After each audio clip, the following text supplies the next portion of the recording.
already. It's Professor Colin Lawrence, who is a former director of the Bank of England, where he supervised all banks and also building societies. And we're going to discuss the different approaches that governments could take to get out of this crisis caused by the COVID-19 outbreak. Good evening, Colin, once again, and I really thank you. I thank you for your time. Good evening, Leah. Nice to be here. Thank you for inviting me. I wished to discuss, we're actually starting to see the light at the end of the tunnel, not via a vaccine, but it seems that most governments are taking the decision to ease lockdown. How will governments be able to get countries back to normal post-COVID? Yeah, it's a really good question, a difficult one to answer. Firstly, I think the first thing is they have to provide leadership on how to transition from, a COVID lockdown into a post-lockdown. And I think we're starting to see across countries that there is a consensus, and that is it's not one or the other. This is a mistake. That's part of the politicization of this, particularly in the United States. It's looked at as though the government want to get people back to work, and those that want to save lives are part of the Democratic Party. That's the wrong way to think about this. It seems to me you can't be in two extremes. You can't have permanent lockdown because our economies will melt and people will starve. On the other hand, if you just open up, particularly at the peak of the curve, then people will just die ultimately. The idea that you could get herd immunity just isn't happening. Even in a country like Sweden, where the strategy is herd immunity, which sort of says, let's get up to 70% infected, and that will provide enough to act as a sort of quasi type of immunity. So we don't have a vaccination. So the only approach to do this is to do this through, number one, through a comprehensive testing regime.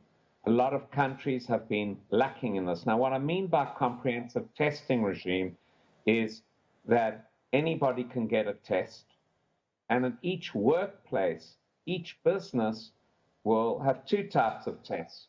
One type of test will be, do you have it? That's the swab test that you announced earlier in your news for Malta. And the second one is an antibody test, which is closer to, are you immune or can you spread it? So that's very, very important. The two tests together. And then the third one is tracing and tracking, controlling, tracing, and tracking. Now, that is a comprehensive testing regime. Finally, you need a strategy. And the strategy would be, and I think New York State, Governor Cuomo is adopting that, and Germany adopted that as well. And that is you start looking at which areas, locations are at a peak on this virus, i.e. cases are rising. Obviously, if cases are rising, you can't allow a slowdown of lockdown. And where if they're falling, you can start going back slowly. Also, where Donald Trump and governors, for example, in Florida and in Georgia said, right, we're opening up.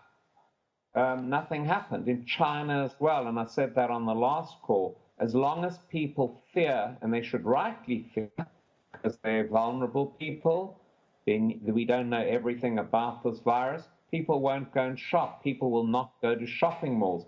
People will not fly.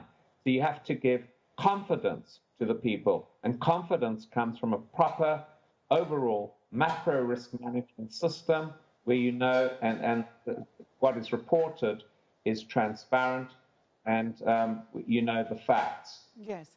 Now, taking into consideration, we've spoken a lot over the last few months, you and I, and you've spoken to some colleagues of mine. Looking at Malta, such a small island, partisan politics come into the way that we live on the island. How does the approach, what is the right approach for an island with such strong political sides to get together and get the economy going? Well, I think they've got to be in strong consultation with the World Health Organization, for starters. The second thing is to have good governance, which we discussed in one of our other talks.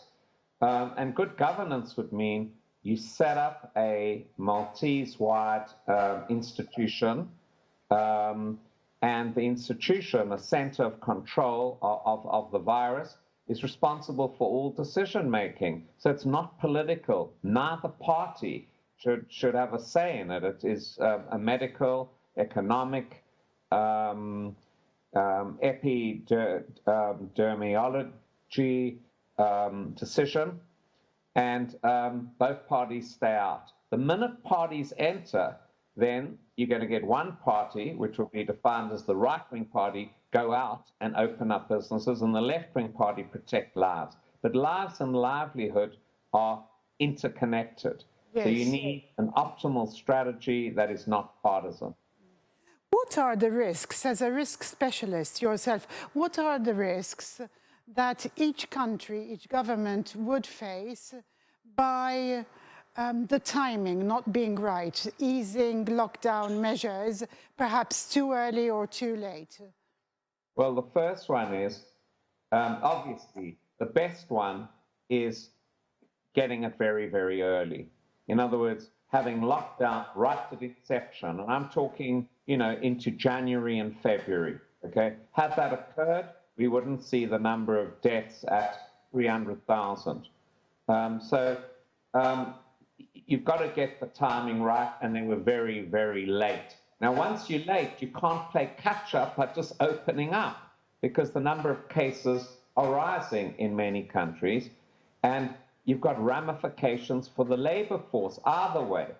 So let's look at places where they say are meat factories. Meat factories are very concentrated places and very risky. So that's why I say you need to introduce testing regimes. In fact, before you open lockdown, you basically need controlled testing in every concentrated place. With that, you can tell if people are sick, etc., you send them home or you send them into quarantine and they don't contaminate others. But if you open up too early, too late, when you've got rising tolls, what's going to happen? People are going to get sick, hospitals are going to get overwhelmed, and workers won't be ready to go to work, and consumers will be frightened and won't go and shop and spend.